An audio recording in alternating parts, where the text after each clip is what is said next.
আজ মঙ্গলবার 18/11/25 সনের রাত 10টা বাংলাদেশ সময় এবং বোস্টন টাউনের সময়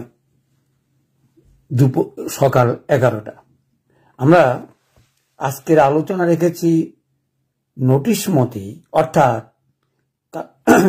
কার্সিনোসিন ক্যান্সার মায়াজমের 5টি ওষুধ নিয়ে আলোচনা করব। উদ্দেশ্য একটাই, ক্যান্সার রোগীদের চিকিৎসা করার ক্ষেত্রে আমরা কতটুকু সহযোগিতা আপনাদের সঙ্গে দিতে পারি সেটাই আমার চেষ্টা। কারণ ক্যান্সার রোগী আমাদের কাছে আসে না, আসলেও আমরা যথাযোগ্য চিকিৎসা করতে পারি না, সেটার কারণ যথেষ্ট। কিন্তু আমি মনে করি অনেক সুন্দরভাবে আমরা চিকিৎসা করতে পারি এলোপ্যাথিকের মতামত ছাড়াই। অর্থাৎ যখনই কোনো আইডেন্টিফিকেশন হয়ে যাবে তার ক্যান্সার, সেটার একরকম চিকিৎসা, আর আইডেন্টিফিকেশন করা না পর্যন্ত আমাদের কাছে থাকাকালীন চিকিৎসা একটা আলাদা। সেই সুবাদে আমি ক্যান্সার মাধ্যমটা আলোচনা করেছিলাম, সেই সুবাদে ওষুধ নিয়ে আলোচনা করেছিলাম, কার্সিনোসিন ওষুধ। আজকে 5টা ওষুধ নিয়ে আলোচনা করব, অর্থাৎ তাদের মধ্যে তুলনামূলক আলোচনা করব কিভাবে আমরা ওষুধগুলো নির্বাচন করতে পারি। তাহলে 1 নম্বরে রাখলাম কার্সিনোসিন, 2 নম্বরে স্ক্রিনাম, 3 নম্বরে কোনিয়াম, 4 নম্বরে ফ্যাটুলাক্কা, 5 নম্বরে থুজা। তাহলে 2টা ভাগ হলো। একটা ভাগ হচ্ছে অর্থাৎ রোগ ভিত্তিক, যেটা আমরা নোসর্স বলি। তাহলে 2টা ওষুধ নোসর্স, একটা হচ্ছে কার্সিনাম আর একটা হচ্ছে স্ক্রিনাম। দুটেই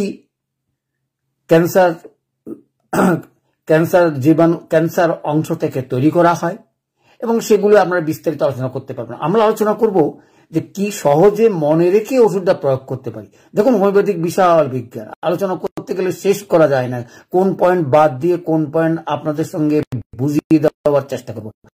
আমাদের লক্ষ্য একটাই, কত তাড়াতাড়ি আমরা ওষুধ সিলেকশন করে রোগীদের সেবা দিতে পারি। সেই উদ্দেশ্যে 5টা মেডিসিন আমি ভাগ করে নিয়েছি। ভাগগুলোর মধ্যে 2টা ভাগ করেছি। একটা ভাগ হচ্ছে অর্থাৎ মায়াজমেটিক, যেটা আমরা সচরাচর বলি জীবাণু অথবা নোসোস থেকে তৈরি। 2টা কার্সিনোসিন এবং স্ক্রিনাম, আরগুলো গাছগাছরা থেকে তৈরি। তাহলে বুঝতে পারেন গাছগাছরার তৈরি ওষুধগুলো অনেকটা গভীরতা নোসোর্সের থেকে কম। তাহলে নোসোর্সের কার্সিনোসিন আমি এর আগে আলোচনা করেছিলাম, আর আলোচনা করে বলেছিলাম কিভাবে আমরা কার্সিনোসিনটা প্রয়োগ করতে পারি। আমি যদি বলি, আগে 4টা মায়াজম আলোচনা করেছি, এটা হলো 5ম মায়াজম, এবং এই 5ম মায়াজম ভদ্রলোকের মায়াজম হিসেবে আমরা চিহ্নিত করতে পারি। বলে, স্যার এটা কি কথা বলেন? এটার কথা বলার হচ্ছে যে তার রোগ শোক কিছু নাই, ভালো মানুষ এবং জীবনভর ভালো বলেই সবাই জানে, এবং তার যখনই তার বয়স বৃদ্ধি হয় তখনই তার ক্যান্সার রোগটা দেখা যায়।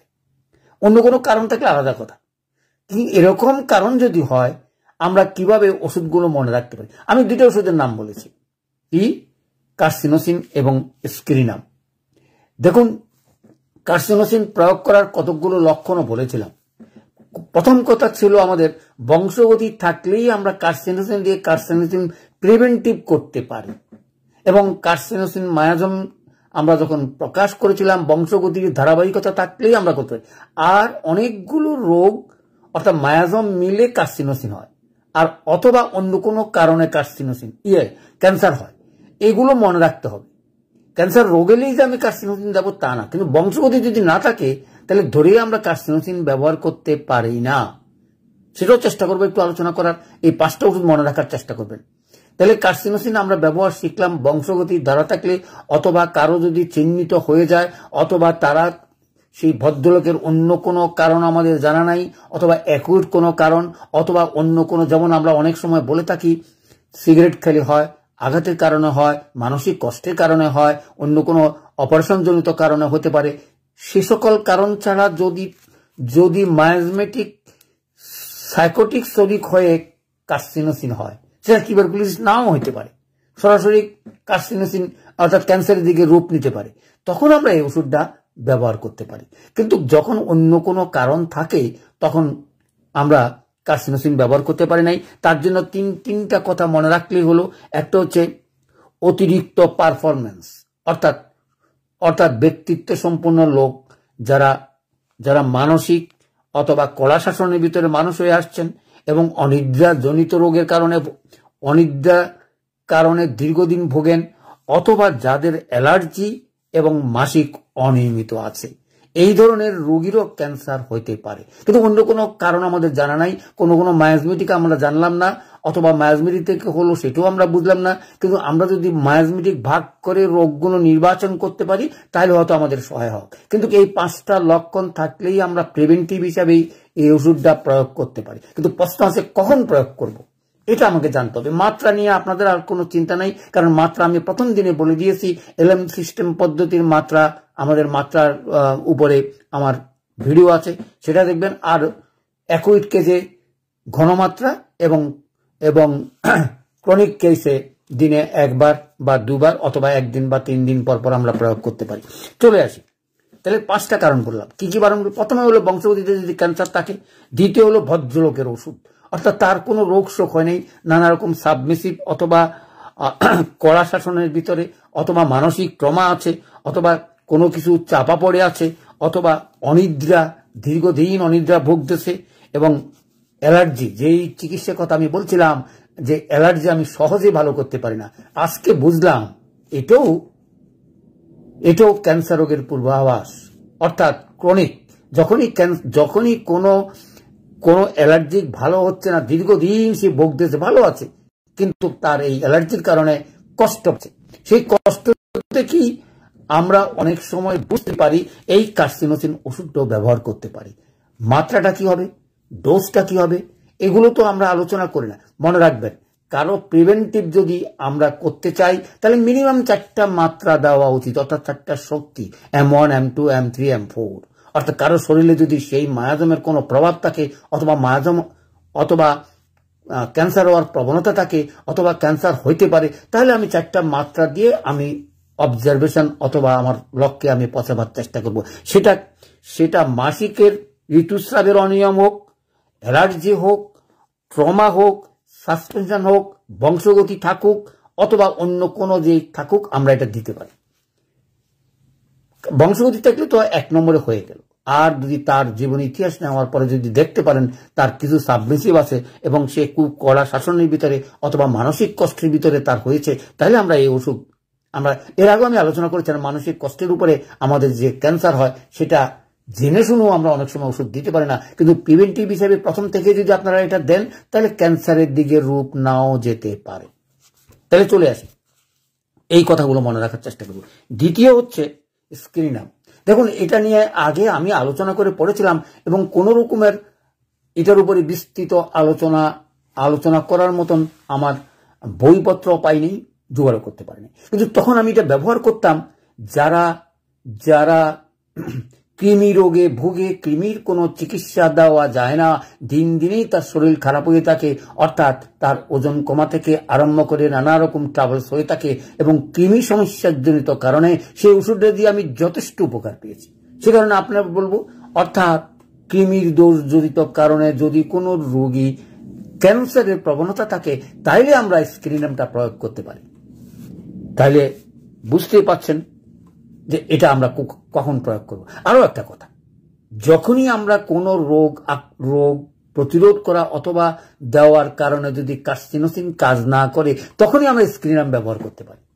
নতুন তথ্য, নতুন দিক নির্দেশনা, অর্থাৎ কার্সিনোসিন ফেল করলেই আমরা এটা ব্যবহার করতে পারি। অর্থাৎ এটার গভীরতাটা আরো বেশি। অর্থাৎ আরো কিছু উপায় আছে সিনার। সেই উপায় হচ্ছে যখনই কোনো শক্ত টিউমার ক্যান্সারের দিকে রূপ নেয় অথবা অ্যালোপ্যাথিকের মাধ্যমে আমরা ক্যান্সার রোগ হয়েছে বলে চিহ্নিত করতে পারি, তখনই আমি বুঝে নেব এটা স্ক্রিনের রোগী। আর যখনই আমরা কোনো ওষুধ দিয়ে চিকিৎসা করতে পারবো না, অর্থাৎ ব্রেস্টের টিউমার এবং ব্রেস্টের টিউমার শক্ত অনেক জায়গাও হতে পারে, স্ক্রিনের বৈশিষ্ট্য হচ্ছে যদি আমরা কোনো ওষুধে ফেল করি অথবা ব্রেস্ট টিউমারের কাজ না করতে পারি তাহলে আমরা এই স্ক্রিনটা ব্যবহার করতে পারি। আমি কি বললাম সংক্ষেপে যদি কথাটা মনে রাখতে পারেন তাইলে বুঝবেন, যখনই কোনো ব্রেস্ট টিউমার বা ব্রেস্ট ক্যান্সারের ফাটলক্ষা উপকার পাচ্ছি না, অর্থাৎ সেই সাফিসিয়েন্ট উপকার পাচ্ছি না, তার বংশগতির ইতিহাস, তার ক্যান্সার আছে, তাইলে কিন্তু স্ক্রিনাম আমরা অনায়াসে প্রয়োগ করতে পারি। কি সুন্দর পার্থক্য! আরো সুবিধা কি জানেন? 50 দিন আমরা যারা প্রয়োগ করি, আপনারা 2-3 মাত্রা প্রয়োগ করার পরে ওষুধ কি সঠিক নির্বাচন হলো কি নির্বাচন হলো না অনায়াসে আপনারা বলতে পারেন যে আমার এই ওষুধ চলবে কি চলবে না, আর বাধা বলে কি করব এবং মাত্রা কি হবে এবং কিভাবে আগাবো, বাধা বলে কোন স্টেপ দিতে হবে, সেগুলো আমার বিস্তৃত হবে আমার ইউটিউবে ওষুধের ভিতরে বলা আছে। তারপর আমি বলি স্ক্রিনাম তাহলে বুঝতে পারলেন কখন আমরা ব্যবহার করব। যদিও আমি এটা সবচেয়ে বেশি ব্যবহার করেছি যখনই কোনো কৃমি রোগের ফেল করেছি, তখনই আমি এটা ব্যবহার করেছি এবং ফলাফল পেয়েছি। আর আপনাদের আজকে নতুন তথ্য দিলাম, যখনই কার্সিনোসিন অথবা কোনো জায়গায় যদি ক্যান্সারের ওষুধ দিয়ে আমরা ফেল হচ্ছি অথবা কার্সিনোসিন অথবা অন্য কোনো ওষুধ দিয়ে কাজ হচ্ছে না, বিশেষ করে শক্ত টিউমার অথবা ব্রেস্টের টিউমারের বেলায়, তাহলেই আমরা ফাটলক্ষা যখন ফেল করবে তখনই আমরা এই ওষুধটা দিতে পারি। আরো ওষুধ আছে শক্তের উপরে, সেটা পরবর্তী ওষুধগুলো আলোচনা করার চেষ্টা করব। তাহলে এই দুইটা ওষুধ নির্বাচনের ক্ষেত্রে আপনারা মোটামুটি আইডিয়া নিতে পারলেন এবং আমাদের এলএম পদ্ধতি প্রয়োগে আপনাদের যথেষ্ট সাহায্য করবে বলে আমি মনে করি। ওষুধটা খাঁটি চাই, ওষুধটা যেন আমাদের নিরবিচ্ছিন্ন কাজ করে সেটা যেন আমরা বুঝতে পারি। চলে আসি, তারপরে যে ওষুধটা আলোচনা করব সেটা হচ্ছে কোনিয়াম। দেখুন, আমরা সবাই জানি, আমি কি বলছিলাম, যত রকমের চাপা পড়ার রোগ আছে অথবা মানসিক কষ্টের ওষুধ আছে অথবা অনুশাসনের ওষুধ আছে অথবা সেরকম আমরা কোনিয়ামের কথা যখন চিন্তা করি তখন আমরা কি জানি, আমরা একাকিত্ব জীবন এবং চাপা পড়া যৌন রোগ, অর্থাৎ যৌন আকাঙ্ক্ষা আছে, সবকিছু আছে, কিন্তু লোক লজ্জার ভয়ে আমরা সেটা করি না অথবা করানোর মতন আমাদের সাহস থাকে না। সেই কারণে যদি কোনো চাপা পড়ে, যদি কোনো কষ্ট থাকে, তার থেকে যদি কোনো টিউমার হয় এবং সেটা যদি শক্ত হয়, তাহলে একমাত্র ওষুধ কোনিয়াম। আরো আছে, কি রকম? কোন নরম টিস্যুতে যদি আঘাতপ্রাপ্ত হয়ে কোনিয়াম হয় আর শক্ত টিউমার হয়, সেটারও ওষুধ কোনিয়াম। আর ক্যান্সারের ওষুধ কেন? দেখুন, ক্যান্সারের ওষুধটা কেন আসলো? আমরা যদি ক্যান্সারের এই যে কালকে বা আগের দিনে আমি ক্যান্সার মেডিসিনের ওষুধের কার্সিনোসিনের আলোচনা করতে গিয়ে অথবা ক্যান্সার মাধ্যমে আলোচনা থেকে বলেছিলাম, যত রকমের চাপা পড়ার রোগ এবং কষ্টের রোগ ভদ্রভাবে আমরা যদি বলে থাকি, সেগুলো থেকেই ক্যান্সার রোগের সবচেয়ে বেশি হয়। তাহলে নতুন দর্শন, নতুন খালি যে বংশগতি থাকলে তো হবে, সেটা হচ্ছে প্রবণতা, সেটা থাকলেই যে হবে তা না। তার সঙ্গে যদি এই যে মানসিক কষ্ট থেকে আরম্ভ করে চাপা পড়া অথবা যেগুলো বললাম সেগুলো আবারও ভিডিওটা দেখার চেষ্টা করবেন, তাহলে আমরা বুঝতে পারবো কোনিয়াম কখন হবে। কোনিয়ামও চাপা পড়া, কি চাপা পড়া? যৌন রোগের আকাঙ্ক্ষা চাপা পড়ে যদি কারো রকম, সে কারণে বলা থাকে দেখবেন সেটা বিধবাদের হতে পারে অথবা বয়স্ক যাদের চাপা, যারা যৌন মিলন থেকে দূরে থাকে এবং তাদেরও এই রোগটা হইতে পারে। এটাকে বলা হয় সাবমিসিভ চাপা পড়া। দেখুন, ক্যান্সার মানেই হচ্ছে সব কিছু চাপা পড়া, সমস্ত চাপা পড়াকে উন্মোচন করার ওষুধই হচ্ছে এই 5টা।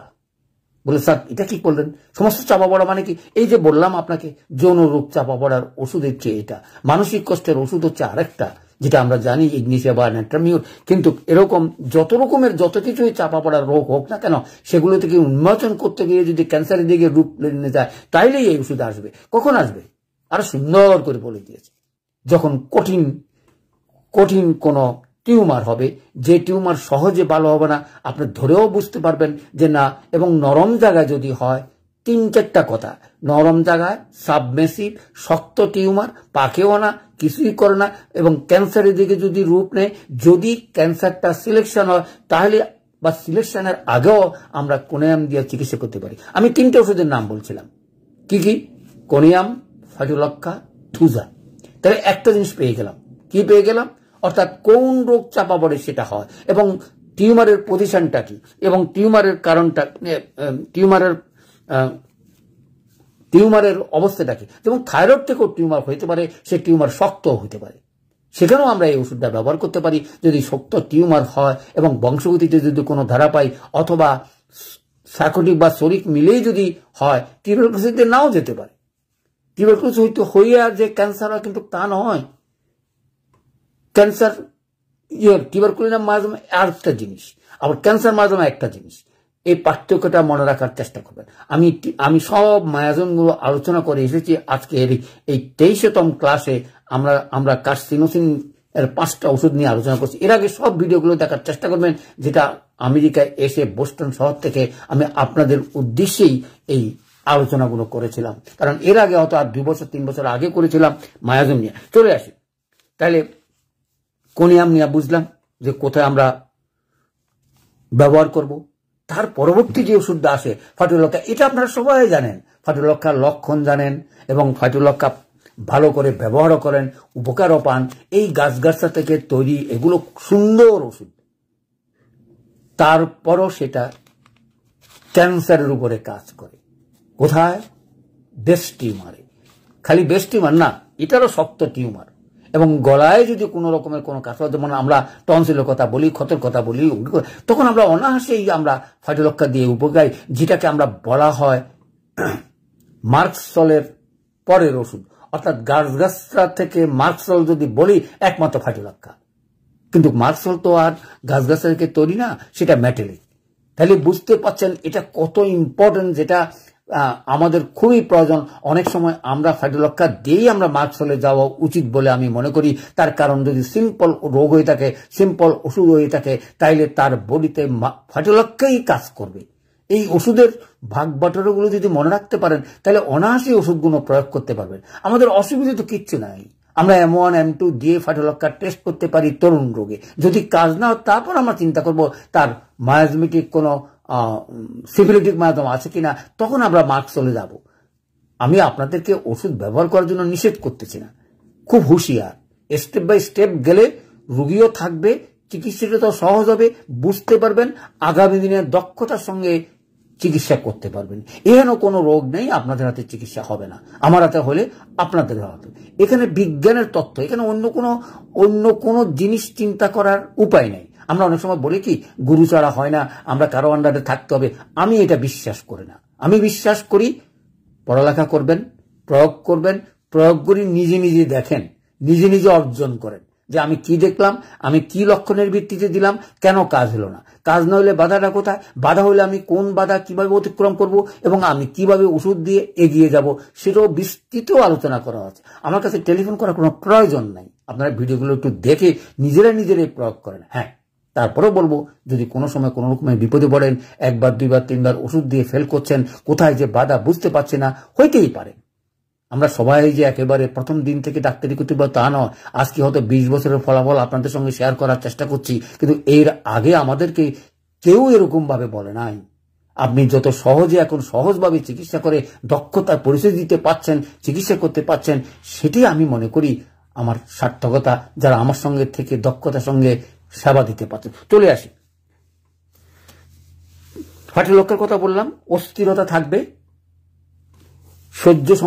সহ্য করার ক্ষমতা কম, এবং বেস্ট এবং নোটস, যেগুলো আমরা লিম্ফোমা বলি, সেই নোটসের উপরে এই ফাটুলক্ষার কাজ যথেষ্ট। টিউমারটা শক্ত হতে হবে।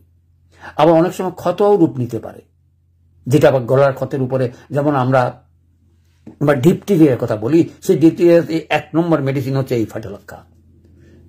ওই যে বললাম, অর্থাৎ ভেজোজোমার্কসল, সংক্ষেপে যদি নাম মনে রাখতে সুবিধা হয়। সব কাজ মার্কসলের মতন, কিন্তু এটা ভেজোসমার্কসল। সেজন্য তার কাজটা অনেক গভীর হইলেও সুন্দর কাজ করে। যেহেতু গাছগাছা থেকে তৈরি, এই ওষুধগুলোর অনেক সময় ক্ষতির দিকটা কম হয়, অর্থাৎ গভীরতা কম থাকাতেই আমাদের সুন্দর কাজ করে। গতিকেই আমরা এই সকল ওষুধগুলো বেশি ব্যবহার করার কথা আহ্বান জানাচ্ছি। চলে শেষ, অর্থাৎ 5টা মেডিসিন, তারপরে একটু অন্য আলোচনা করব, অর্থাৎ এইগুলো তুলনামূলক। চলে আসি থুজা। এটা আপনারা পড়ালেখা করেন, অনেক কিছু জানেন। এটা নিয়ে আর আমার মনে হয় বেশি কিছু বলতে নেই। আমি একটা কথা বলেই শেষ করার চেষ্টা করব। যত রকমের কুফল, অর্থাৎ টিকার কুফল, টিকা চাকা সাবমিসিভ, টিকা সাবমিসিভ হয় বা টিকার কুফলে একমাত্র মেডিসিন থুজা। তাহলে বুঝতে পারছেন, আমরা যদি এরকম কোন ইনফরমেশন পাই অথবা থুজার লক্ষণ পাইলাম, তার মন মানসিকতা, লজ্জা শরম এবং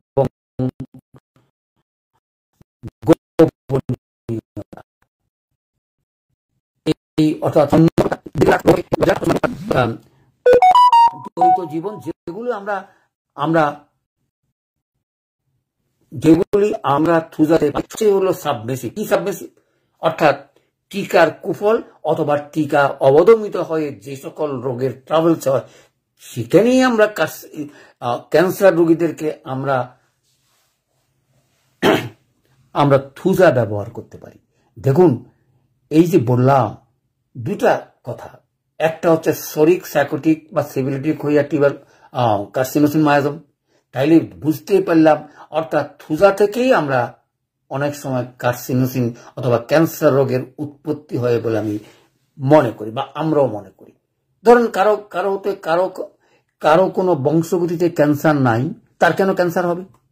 তাইলে বোঝা যায় এই যে সাবমিসিভ ওষুধগুলোর কথা বললাম, এই যে সাবমিসিভের কথা সবসময় বলে আসছি, ভদ্রলোকের সাবমিসিভ হয়েই রোগগুলো, ঠিক সেখানেও টিকা রোগের সাবমিসিভ হয়েও ক্যান্সারের রোগ দিতে পারে। যেমন হোমিওপ্যাথিকের দর্শন আর এলোপ্যাথিকের দর্শন এক না, কিন্তু চিকিৎসা আলাদা, ওষুধ আলাদা, চিকিৎসা পদ্ধতি আলাদা।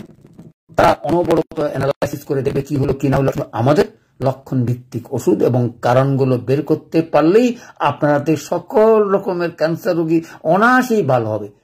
আমি সেদিনের আশা রইলাম, যেদিন দেখব আপনারা অনায়াসেই ওষুধ প্রয়োগ করে ক্যান্সার রোগীকে সুন্দর চিকিৎসা করছেন, সেদিনই আমার শান্তি হবে। বুঝতে পারলাম আমার জীবনে যদি আমি কখনো ক্যান্সার রোগীর চিকিৎসা নাও করতে পারি, অর্থাৎ করার চেষ্টা করেছি, কিছু কিছু করিনি এমন কথা বলবো না, কিন্তু আপনাদের কাছে এই পদ্ধতি শিখিয়ে আমি একটু শান্তি পাচ্ছি। যদি কেউ এইরকম চিকিৎসা দিয়ে ক্যান্সার রোগীকে ভালো করতে পারেন, তাহলেই আমাদের চিকিৎসা সার্থক এবং আমার এই আজকের ক্লাসেও সার্থক। তাহলে 5টা ওষুধ সম্বন্ধে আপনারা বুঝতে পারছেন, জানতে পারছেন।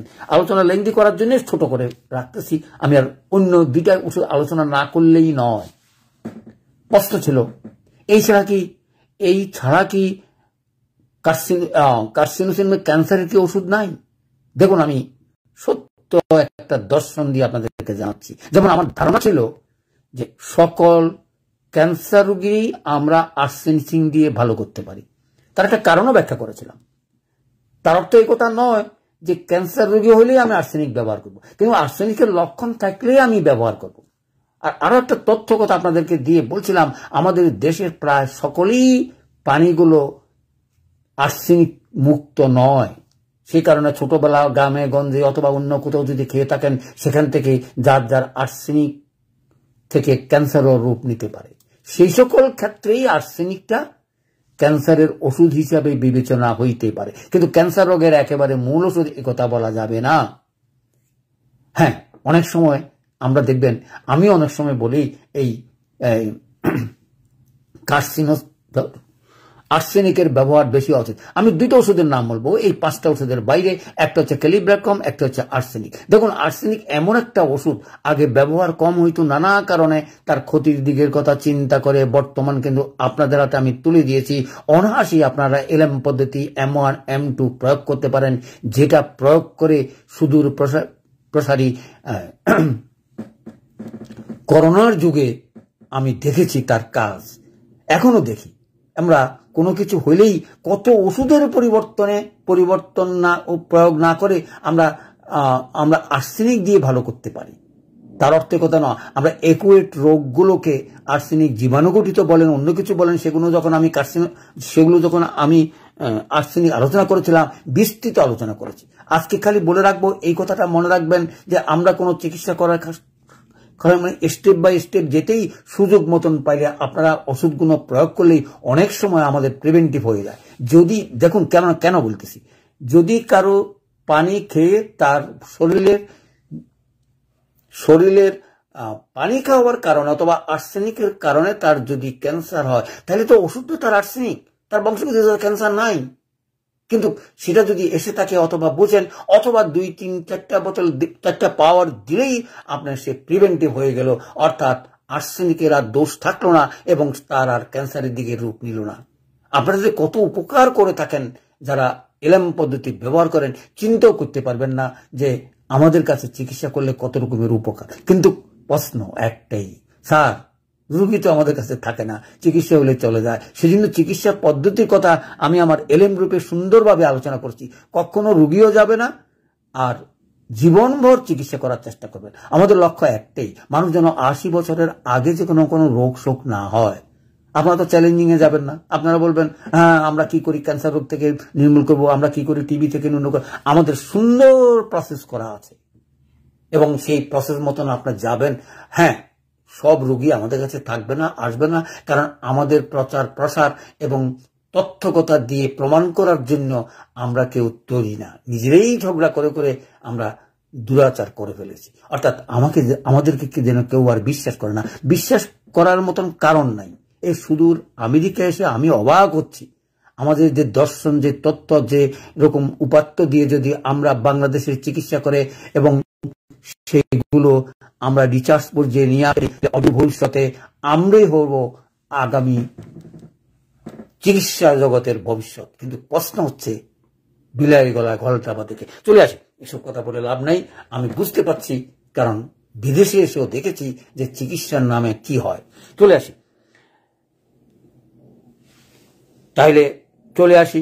অর্থাৎ আমরা আর্সেনিকের কথা বললাম, ক্যালিব্রেশনের কথা, লক্ষ্যগুলো মনে রেখেই ওষুধগুলো প্রয়োগ করার কথা চিন্তা করবেন। সেখানে ক্ষত সঙ্গে পরিচিত, অর্থাৎ সিফিলিটিক মায়াজমে যদি টিউবারকুলোসিস হয় এবং বংশগতিতে যদি তার ক্যান্সার থাকে, তাহলে সেই লক্ষণ মতন ওষুধগুলো দিলেই কাজ করবে। তার অর্থ এই কথা নয় যে সেটা একেবারে ক্যান্সার রোগ সবসময় আপনাকে ভালো করবে। এই জন্যই এই 5টা ওষুধের কথা মনে রাখার চেষ্টা করবেন।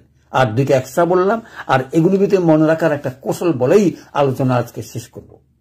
অর্থাৎ কি করি 5টা ওষুধ সংক্ষেপে আমরা মনে রাখতে পারি। তাহলে প্রথমে কার্সিনোসিনের কথা বলি। পারফরম্যান্স এবং অনিদ্রা, অ্যালার্জি, নতুন তথ্য। অনিদ্রা এবং অ্যালার্জি, এই 2টা কথা মনে রাখলে আমরা কার্সিনোসিনের কথা মনে রাখতে পারি। কেউ যদি দীর্ঘদিন অনিদ্রা ভোগে, দেখবেন অনেক মানুষ আপনার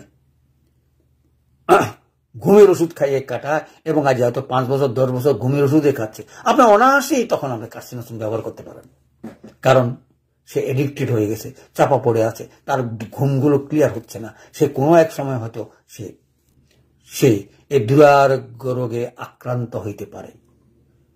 তাহলে সেখানেও আপনার কার্সিনোসিন ব্যবহার করতে পারেন। যখন অন্যান্য ওষুধগুলো ফেল করে বা মায়াজমেটিক কোনো ওষুধে আপনার ক্রিয়া কার্যকলাপ পাচ্ছেন না, তখনই আপনার কার্সিনোসিন ব্যবহার করতে পারেন। বংশগতিতে না থাকলেও কি বললাম 2টা কথা, অ্যালার্জি, অনিদ্রা এবং ভয় এবং দমন, অর্থাৎ সাবমিসিভ যেগুলো বলি। এটা সাবমিসিভ কথা একটু আগে আলোচনা করেছিলাম। কত ওষুধের সাবমিসিভ হয়ে আমরা বিভিন্ন ওষুধের আমাদের কাছে আছে, সেই ওষুধগুলো এই সাবমিসিভ থেকে অবমুক্ত করে মানুষকে মুক্তি দিতে পারে। আর তারপরে চলে আসি কার্সিনোসিন, স্ক্রিনাম, মৃত্যু ভয়। ওই নতুন একটা তথ্য জোগাড় করলাম। দেখুন, ভয় আর্সেনিকও আছে। আর্সেনিকের কিন্তু 3টা কথা আছে, দুর্বলতা, ভয়, জ্বালা পোড়া, ক্ষত। তাহলে এই যে কথাগুলো বললাম, এগুলোর ভিতরে কোনো কিছু থাকলে আমরা আর্সেনিক দিয়েই রোগীকে আমরা ভালো করতে পারি। তখন আমরা মায়াজমেটিক হয়তো ধারাবাহিকতা কেস টেকিং নিয়েই, হয়তো পূর্ণাঙ্গ কেস টেকিং কেউ দিল না, তাইলেও আপনার আর্সেনিক দিয়ে নানা সমস্যা থেকে তাকে মুক্তি দিতে পারেন। দেখুন কত কাজ করে এক একটা ওষুধ। বলে স্যার এতদিন পর্যন্ত বলেন খালি স্যার সিম্পল ওষুধ। আজকে আপনার এই কথা বলছেন কেন? কারণ আপনারা সিম্পল থেকে একটু গভীরে চলে গেছেন। অর্থাৎ এখন আপনার কাছে রোগী থাকে, রোগী আসে, রোগী কথা বলে এবং বিভিন্ন বংশগতির রোগ নিয়ে ক্লিয়ারেন্স পান, তখনই আপনি এইসব ওষুধের কথা চিন্তা করতে পারেন। তাইলে আমরা কি পেলাম? স্ক্রিনাম পেলাম। যখনই মৃত্যু ভয় থাকে, আর কি ওই যে যখন বললাম কার্সিনোসিন যখন ফেল করে এবং যে ওষুধটা, যে রোগগুলো আর কার্সিনোসিন দিয়েও ভালো করতে পারছেন না, তখনই আমরা স্ক্রিনাম আমরা প্রয়োগ করতে পারি। তার আগেও দুটা কথা বলেছিলাম, অর্থাৎ টিউমার যদি হয় এবং টিউমারগুলো যদি ফাটিলক্ষা অথবা কোনিয়ামে ভালো না করে, সেটা শক্ত টিউমার হয় বা অন্যদিকে রূপ নেয়, তাহলেও আমরা এই ওষুধটা প্রয়োগ করতে পারি। তাহলে তিনটা কারণ পেয়ে গেলেন। কি পেলাম? মৃত্যু ভয়। কার থেকে বেশি? আর্সেনিক অ্যাকোনাইট থেকেও বেশি। অর্থাৎ আর্সেনিক অ্যাকোনাইট দিয়ে যখন কাজ হবে না, মৃত্যু ভয়ে তার কারণ থাকে এবং মৃত্যু ভয়ের জন্য সে তার রোগগুলো হয়, তাহলে আমরা স্ক্রিনাম প্রয়োগ করতে পারি। তাহলে দুইটা ওষুধের কথা চলে গেল, অর্থাৎ একটা কার্সিনোসিন, একটা স্ক্রিনাম, এবং গভীর ক্যান্সার ছিল ওষুধ হিসাবে আমরা চিহ্নিত করতে পারি। তারপরে কোনিয়ামের কথা আসে, যেটা শক্ত টিউমার, অর্থাৎ একাকিত্ব জীবন এবং যৌন আকাঙ্ক্ষা চাপা পড়া এবং শক্ত টিউমার ধীরে ধীরে বাড়ে। এই দুইটা, অর্থাৎ একটা মানসিক, একটা শারীরিক। শক্ত টিউমার আস্তে আস্তে বাড়ে এবং ক্রমান্বয়ে বাড়ে, কোনো ওষুধেই কাজ করে না। এবং বুঝতেও পারবেন আপনাদের ওষুধগুলো যখন প্রয়োগ করবেন, তখনই তো আপনাদের কাছে বলা আছে, যদি সেটা একুট কি রোগ হয়, তাহলে তো 2-3টা পাওয়ারে সে চলে যাবে। আর যদি সে একুইট রোগ না হয়, ক্রনিক ডিজিজ হয়, এই জন্যই ভালো করে পড়ালেখা করার চেষ্টা করবেন। ক্রনিক ডিজিজ এবং একুইট ডিজিজের পার্থক্যটা যেন আপনারা মনে রাখতে পারেন। এই পার্থক্য মনে না রাখলে, এই পার্থক্য যদি না বুঝেন, তাহলে চিকিৎসা আপনাদের একটু বাধা হবে।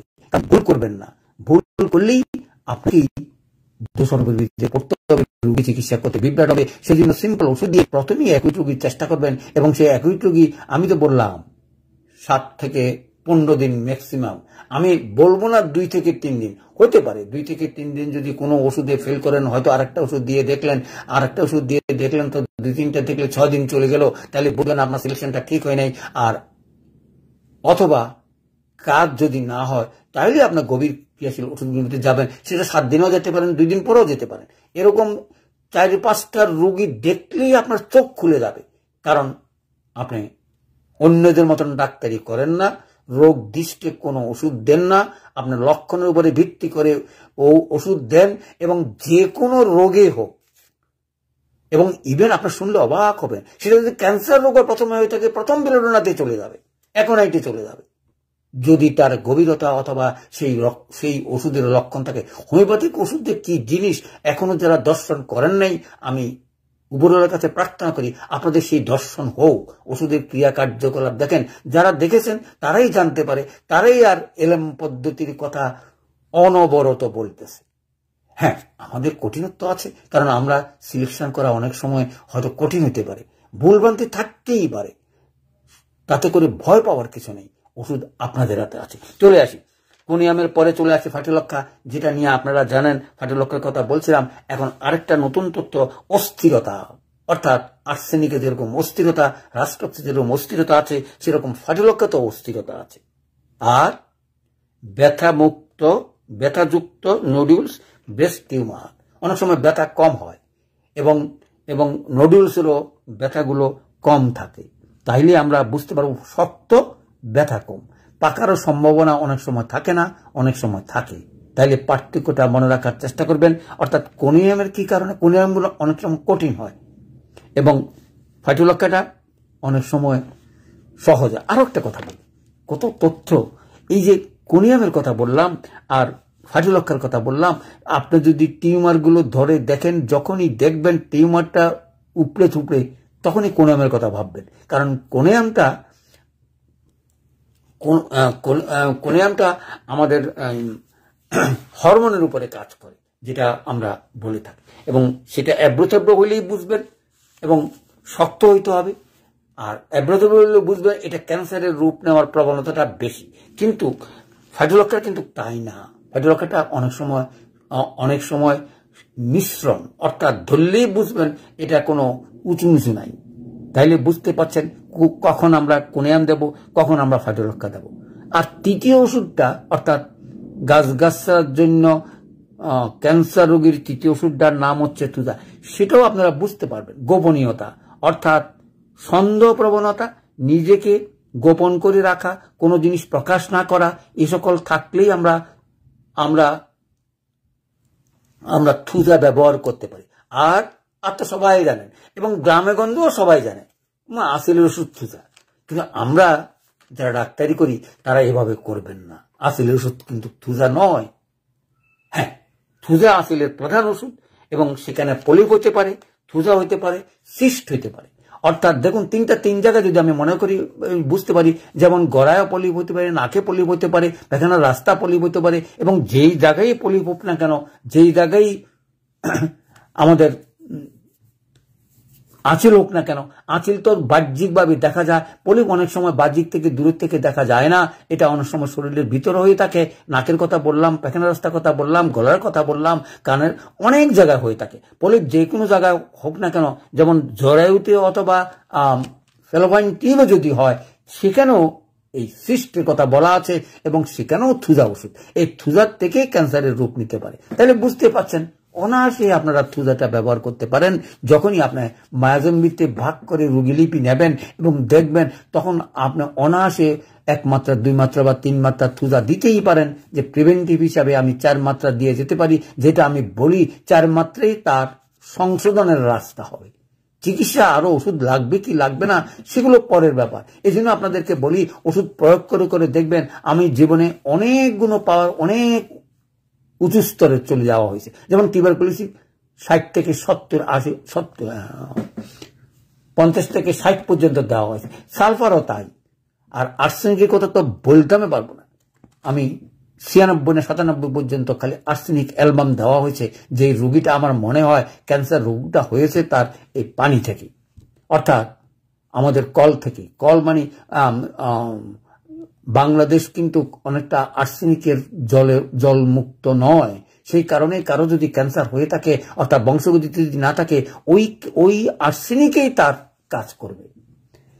যেহেতু তার ক্যান্সারের রূপ নিয়েছে এবং শেষ চিকিৎসা করে এলোপ্যাথিক চিকিৎসা বলছিল যে সে আর 2 মাসের বেশি বাঁচবে না, কিন্তু আমি আমার হাতে দেখেছি 4 বছর সে দিব্য আরামে বাঁচছে। আমরা যেটা বলি বয়োবৃদ্ধির কারণে অর্থাৎ বয়স্কের কারণে রোগ হয়ে মারা যায়, সেরকমই তার মৃত্যু। অর্থাৎ প্রায় 70-78 বছর বয়সে তার মৃত্যু হয়েছে, কিন্তু ক্যান্সার ধরা পড়েছিল অনেক আগে এবং চিকিৎসা করতে গিয়েও চিকিৎসা শেষ না করেই বলেছিল যে না, সে আর 2 মাসের বেশি বাঁচবে না, সুতরাং বাইরে নিয়ে আপনাদের চিকিৎসা আপনারা করেন। এবং সেই রোগী 4 বছর বাঁচল। কেন এই কথাগুলো বলতেছিলাম? এগুলো বলা হচ্ছে এই যে দর্শন, অর্থাৎ আমি দেখতে পেলাম যে এই পানি থেকে বিশুদ্ধ হয়ে এটা, এগুলো বলার অর্থ হচ্ছে বারবার করে বলি। হয়তো আপনারা মনে করবেন যে স্যার এতবার বলার কি দরকার আছে, চলে আসি। এরকম ভাবে আমাদেরকে মনে রাখতে হবে। যারা যে দর্শন পান রোগীর উপরে পরীক্ষা করে বলতে পারেন, তারা আমাদের আসুন, আমরা মাসে মাসে একটা জার্নাল বাইর করি, যেই জার্নালে আপনার বিস্তারিত বিবরণ থাকবে, কি ওষুধ দিয়া কি ওষুধ কেন করেছেন এলএম পদ্ধতিতে। তাইলে আগামী দিনে আপনারাও অনেক সাহায্য পাবেন। এমনি তো কারো কাছে কেউ বলতেও চায় না, বললে কি দিয়েছেন কেন বলবে না, সেগুলো বলার জন্য আমাদের জার্নাল বেরোলে আমাদের আরো এগিয়ে যেতে পারবো আমার বিশ্বাস। তাহলে চলে আসি, আর আলোচনা করলাম না। এই 5টা ওষুধের কথা মনে রেখেই আশা করি ক্যান্সারের চিকিৎসা আপনারা বিফল হবেন না। এবং আপনারা এই ভিডিওটা হয়তো 1 ঘন্টা 2 ঘন্টা পরে আর পাবেন না, আমি ইউটিউবে দেওয়ার চেষ্টা করব। সুতরাং যারা দেখেন তারা দেখে নিজেরাও সেভ করে রাখতে পারেন, অথবা আমার ডাক্তার শঙ্কর স্যার ইউটিউবে পাবেন এবং প্রচার এবং ইউটিউবের দেখে আপনারা প্রচার করার চেষ্টা করবেন। এই আশা রেখেই আজকের এই আলোচনা